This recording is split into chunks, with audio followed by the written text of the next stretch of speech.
Vietnam এমন একটি দেশ যেখানে মানুষ বারবার ফিরে আসতে চায়।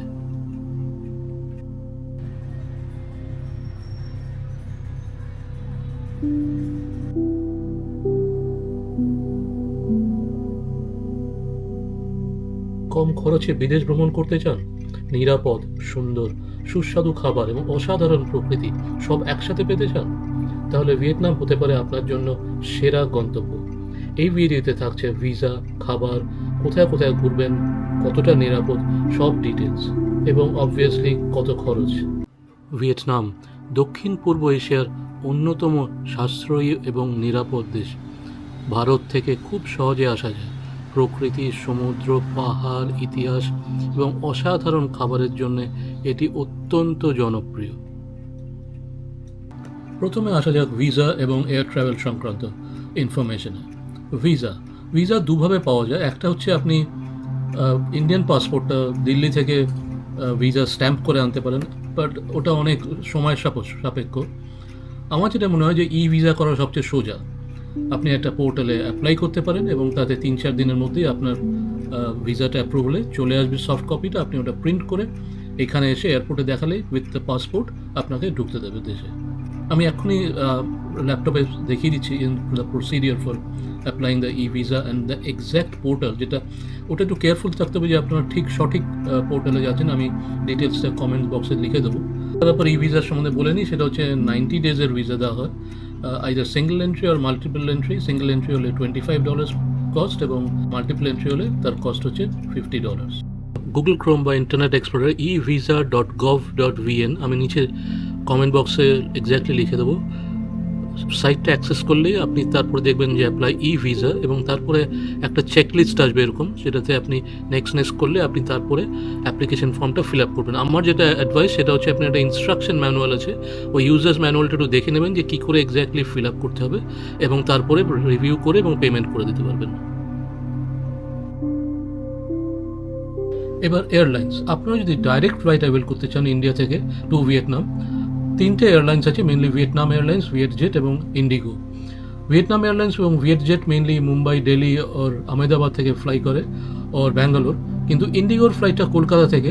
গুড নিউজ, এবং সবচেয়ে বেশি ইকোনমিক্যাল এবং সবচেয়ে কম টাইম লাগে to fly to Hanoi or Ho Chi Minh City. ভিডিওটি উপকারী মনে হলে কাইন্ডলি সাবস্ক্রাইব করে রাখুন। আমি নিয়মিতভাবে এই চ্যানেলে ভিয়েতনাম সংক্রান্ত information, latest tips, pricing, cost, food, সব ডিটেলসে শর্টস বা লং ফর্ম ভিডিওস পাবলিশ করি। এবার আপনি ভিয়েতনাম এসে পৌঁছালেন, কিন্তু দেশটা কতটা নিরাপদ, কতটা সেফ? আমি লাস্ট 14 বছর থেকে যেটা বুঝেছি, this is one of the safest countries in the world. Crime rate খুবই কম, প্রায় নেই বললেই চলে। তবুও আমি বলবো যেটা যে রাত্রিবেলা খুব ক্রাউডেড জায়গা বা খুব আইসোলেটেড জায়গা অ্যাভয়েড করাই ভালো, এবং ক্রাউডেড জায়গায় নিজের ব্যাগ বা ল্যাপটপ, রাকস্যাক, সেগুলো একটু কেয়ারফুল থাকাই হবে। সেফটির কথা যখন এসছি, একটা ব্যাপারে কিন্তু খুব কেয়ারফুল থাকতে হবে। যখন আপনারা রাস্তা ক্রস করবেন, এখানে প্রচুর মোটর সাইকেল আছে, খুব সাবধানে এবং নিয়মটা জেনে তারপরেই। প্রথম দিকে একটা ম্যাপ দেখিয়েছিলাম ভিয়েতনামের। এটা একটা লম্বা আকৃতির কান্ট্রি, সুতরাং সেখানে নর্থ, সেন্ট্রাল এবং সাউথ আছে। এবার প্রথমবার বেড়ানোর জন্য শুধু একটা যে কোনো রিজন, নর্থ বা সেন্ট্রাল বা সাউথ, আমার মনে হয় 5 days ইজ ইনাফ। যদি আপনারা দুটো রিজন কাভার করতে চান, ধরুন নর্থ সেন্ট্রাল বা সাউথ সেন্ট্রাল, তাহলে আমার মনে হয় 6 to 9 days ইজ আইডিয়াল। এবং আপনারা যদি পুরো দেশটা দেখতে চান, তাহলে আমার মনে হয় 10 to 12 days ইজ রিকোয়ার্ড। এখন একটা ব্যাপার দেখতে হবে যে নর্থে mainly mountains and bays and sea beaches, সেন্ট্রালটা খুবই সুন্দর sea beach and hills and mountains, এবং সাউথে mainly sea beach. So my conclusion is যে একটা ফার্স্ট টাইম ট্রাভেলারের জন্য, আর visitor to the country, ideal and feasible duration for visiting this country is around 7 to 9 days। এবার আসা যাক বেস্ট সিটিজ টু ভিজিট। এখানে বেড়াতে হলে, যেরকম আমি এর আগেই বলছিলাম যে নর্থ, সেন্ট্রাল এবং সাউথ, সুতরাং 3টে এলাকাতেই 3টে মেজর সিটিজ আছে যেগুলো বেস করে পুরো ট্রিপটা করা যায়। ওপরের দিকে হ্যানয়, যেখানে আমি থাকি, ক্যাপিটাল অফ ভিয়েতনাম, তার মাঝখানের দিকে সেন্ট্রালে আছে দানাং বলে একটি শহর, এবং একদম সাউথে, যেটা এখানকার বিজনেস ক্যাপিটাল, হো চি মিন সিটি বা সাইগন যার আগের নাম আছে, এই 3টে বড় বড় শহর আছে। এই 3টে বেস করে আপনারা ঘুরতে পারেন। হ্যানয় বেস করে আপনারা খুব ফেমাস যেটা হালং বে, এবং এখানকার যেটা সবচেয়ে সুন্দর মাউন্টেন রিসর্ট যেটাকে বলে সাপা, সেটা আপনারা যেতে পারেন। এছাড়াও নিনবিন বলে একটা শহর এবং ন্যাচারাল বিউটি আছে খুব সুন্দর। সেন্ট্রালে আপনি দানাং বেস করে খুব সুন্দর সুন্দর জায়গা, যেরকম ন্যাচাং বিচ বা হোয়ান যেটা একটা এনশিয়েন্ট সিটি, সেটা আপনারা যেতে পারেন। আর সাউথে হোচিমিন সিটি বেস করে আপনারা কাছাকাছি ওংটাও বিচ এবং আরও কিছু মুইনে বিচ এবং একটা হিল স্টেশনও আছে দালাক, সেগুলো আপনারা বেড়াতে যেতে পারেন। সুতরাং হ্যানয় হচ্ছে ইতিহাস এবং সংস্কৃতির জন্য ফেমাস, দানাং যেরকম খুব সুন্দর বিচ এবং খুব সুন্দর মডার্ন সিটি, এবং হোচিমিন সিটি খুবই মডার্ন সিটি লাইক সিঙ্গাপুর। আর আসা যাক খাবারের ব্যাপারে। প্রথমেই বলে রাখি যে ভিয়েতনামে অপর্যাপ্ত পরিমাণে নিরামিষ এবং আমিষ খাবার পাওয়া যায়। এখানকার লোকাল লোকেরা খুবই ভেজিটেবলস এবং ফ্রুটস খেতে ভালোবাসে, সুতরাং সেই দিক থেকে কোনো চিন্তা করার বিষয় নেই। এবার সারা দিনটার কথা ভাবি, যে হোটেলেই আপনারা থাকুন সেই হোটেলে কিন্তু কমপ্লিমেন্টারি ব্রেকফাস্ট পাবেন, এবং তাতে যা অপশন থাকবে তাতে আপনারা পেট ভরে একটা ব্রেকফাস্ট করতে পারবেন, মানে নিরামিষ এবং আমিষ সহ। এবার আসি লাঞ্চ বা ডিনার বা ইভিনিং স্ন্যাক্সে। 3 রকম মেইনলি খাবার পাওয়া যাবে এই দেশে। সেটা হচ্ছে 1 নম্বর হচ্ছে ভারতীয়, দ্বিতীয় হচ্ছে ভিয়েতনামিজ, তৃতীয় হচ্ছে ইন্টারন্যাশনাল ফুড। প্রথমে আসে ইন্ডিয়ান খাবারের ব্যাপারে।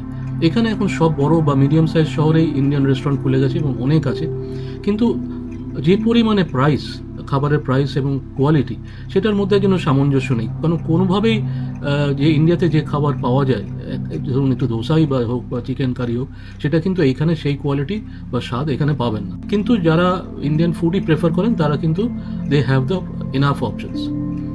এবার আসি ভিয়েতনামিজ খাবারে। ভিয়েতনামিজ খাবার মেইনলি এখানে একটা ফা বলে একটা খাবার পাওয়া যায়, যেটা ওদের এখানকার ন্যাশনাল ফুড এবং রাইস নুডলস অসাধারণ খেতে। বানমি যেটা এখানকার স্যান্ডউইচ খুবই সুন্দর খেতে, এবং এখানকার আরও কিছু খাবার যেরকম ফ্রাইড স্প্রিং রোল বা ডিমসাম, যেরকম আমাদের ওখানে মোমো পাওয়া যায়, একটু স্লাইটলি ডিফারেন্ট, মেইনলি স্টিম বা বয়েলড।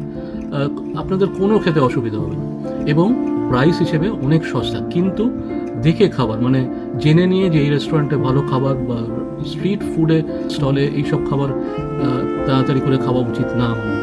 থার্ডলি ইন্টারন্যাশনাল ফুড সবই অ্যাভেলেবেল, যেরকম বার্গার কিং, ম্যাকডোনাল্ডস, KFC প্রচুর আছে শহরের মধ্যে ছড়িয়ে। সুতরাং আপনারা অলওয়েজ সেখানে রাইস এবং ফ্রাইড চিকেন খেতে পারেন। খাবারের প্রাইসিং সম্বন্ধে আমি ডিটেলসে বলছি যখন আমি লাস্ট সেকশনটাতে আসছি অ্যাবাউট কস্টিং। ইন্টারন্যাশনাল ফুড সম্বন্ধে আরেকটা কথা বলার আছে, এখানে প্রচুর জাপানিজ এবং কোরিয়ান রেস্টুরেন্টস আছে এবং আছে মেক্সিকান, কিন্তু সবচেয়ে বেশি বোধহয় আছে ইটালিয়ান রেস্টুরেন্টস। পিৎজা এখানকার খুব ফেভারিট। আরও বলতে হয় যে এখানে একটা খুব বড় কফি কালচার আছে, যেমন এগ কফি, যেটা বোধহয় পৃথিবীতে অন্য কোথাও পাওয়া যায় না। আর যারা who likes to have a drink in the evening বা পাবে যেতে ভালোবাসে, তাদের জন্য এখানে অপরন্ত পাবস এবং বার্স আছে। আসলে খরচ বা বাজেটের ব্যাপারে আমি যে খরচটা বলবো, যে কস্টটা বলবো, সেটা মেইনলি একজন সোলো ট্রাভেলার বা আপনারা ফ্যামিলির সাথে আসছেন, একটা ফ্যামিলি বা দুটো ফ্যামিলি বা গ্রুপে আসছেন without the involvement of a tour operator, সেইভাবে খরচটা বলছি। প্রথমে আসি এয়ার ফেয়ারে। ইন্ডিগো ফ্লাইটটাতে যদি আসেন বা ইভেন ভিয়েটজেটেও, তাহলে total price up down for 1 person 30 থেকে 35,000 টাকার মধ্যে পড়বে। ভিয়েতনাম এয়ারলাইন্স হলে একটু বেশি, কারণ ওটা একটা ফুল কস্ট এয়ারলাইন্স। সুতরাং এয়ারলাইন্স প্লাস ভিসা, এই দুটো খরচ ছাড়া মেইনলি 3টে খরচ আপনাদের থাকবে। সেটা হচ্ছে একটা হোটেল, একটা খাবার, এবং থার্ডটা হচ্ছে যে যে জায়গায় বেড়াতে যাবেন সেগুলোর ট্যুর ফিজ বা এন্ট্রি ফি, এগুলো। এবার প্রথমে আছে তাহলে হোটেল খরচে। এখানে দেখুন সবই বলে 3 স্টার এবং 4 স্টার হোটেল, মোটামুটি স্ট্যান্ডার্ড একই রকম, এবং প্রাইসিং দেখতে গেলে লোকাল কারেন্সিতে 1 million VND to 1.2 million VND, যেটা অ্যারাউন্ড 3.5 থেকে 4,000 টাকার মতন পড়বে একটা ডাবল বেডরুম দুজনের জন্য। অ্যাডিশনাল বেড যদি দেয় তাহলে এক্সট্রা তো চার্জ করবে না। সোলো ট্রাভেলারদের জন্য আরও কমে হতে পারে, total hotel charges per day around $30 মতন পড়বে। শহরের মধ্যে যদি আপনি ট্যাক্সিতে ট্রাভেল করেন, গ্র্যাবে বা এখানে বি বলে একটা আছে, এগুলোতে যদি ট্রাভেল করেন তাহলে আপনাদের ম্যাক্সিমাম 500 টাকা পার ডে পড়া উচিত, তার বেশি না। আবার আমি এর আগে ডিটেলস সব বলেছি। এবার সেই লাঞ্চ, ডিনার এবং ইভিনিং স্ন্যাক্স আপনারা যদি স্ট্যান্ডার্ড যেরকম আমি বলেছিলাম তাতে যদি ধরেন, তাতে অ্যারাউন্ড 300,000 মানে 1,000 টাকা মতন পড়বে পার হেড। আপনারা যদি ইন্ডিয়ান খাবার চান, সোললি ইন্ডিয়ান খাবার বা একটু এক্সপেন্সিভ কন্টিনেন্টাল খাবার, তাহলে হয়তো একটু বেশি পড়বে, অ্যারাউন্ড 1,200 থেকে 1,500 টাকা পার ডে। পোর্টে বা অন্য কোথাও সিম কার্ড ভিএটেল বা মোবিফোন বা ভিনাফোন অ্যারাউন্ড $10 মধ্যে পুরোটাই হয়ে যাবে। সুতরাং 1000 টাকার মধ্যে আপনার পুরো কলিং প্লাস ডেটা ইউজেজ পুরোটাই ইনক্লুডেড থাকবে।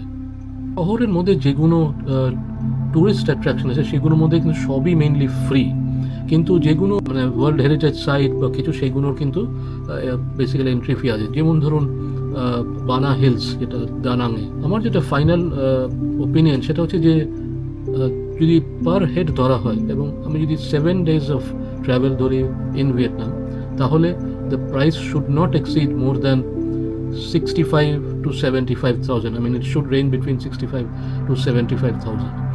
সুতরাং আমি সব কিছুর প্রাইস এবং কস্টিং এবং অ্যাসপেক্টস কভার করার চেষ্টা করেছি এই ভিডিওতে। এছাড়াও আমি এর আগে বলেছি যে সঙ্গে সবসময় গ্র্যাব অ্যাপটা ইনস্টল করা, গুগল ট্রান্সলেট, গুগল ম্যাপস, এগুলো সবসময় সঙ্গে রাখা, কিছু খুচরো কারেন্সি নোটস ভিয়েতনাম ডং, যেটা এখানকার লোকাল কারেন্সি, সেটার সাথে রাখা। এবং ভিডিওটা ভালো লাগলে আপনারা kindly like, share and subscribe করবেন। আরও বাস্তব তথ্যের জন্য কাইন্ডলি আমার চ্যানেলটা ভিয়েতনাম উইথ শুভ সাবস্ক্রাইব করে রাখবেন, যাতে as I give more new videos about specific topics, সেগুলো যাতে আপনারা দেখে আরও ভিয়েতনাম সম্বন্ধে কমফোর্টেবল হন।